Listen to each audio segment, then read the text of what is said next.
Et quand, par exemple, je dis la question du chômage, c'est autant une question économique que culturelle, ça dérange. Mais est-ce que c'est pas aussi ça qu'il faut se demander? Donc comment on absorbe du temps? Ça peut être en inventant les années sabbatiques, c'est ce qu'on avait essayé de faire avec les 35 heures.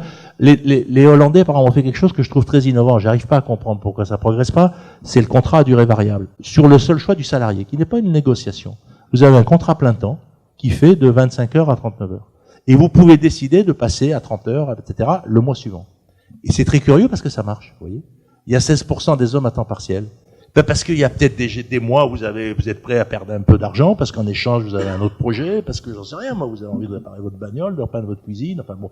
Et donc, cette idée de contrat souple, bon, en Hollande, ça marche pas mal. Alors, c'est la Hollande, c'est la culture hollandaise, etc. Je ne généralise pas.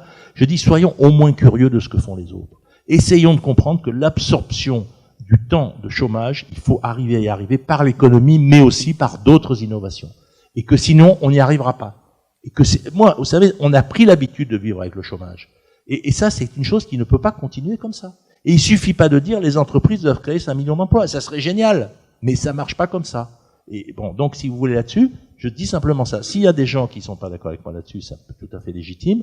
Mais je pense que les exemples autour de nous, le taux de chômage des femmes dans les pays scandinaves est inférieur au taux de chômage des hommes. C'est quand même intéressant de regarder, de se demander pourquoi. Je veux dire, en soi.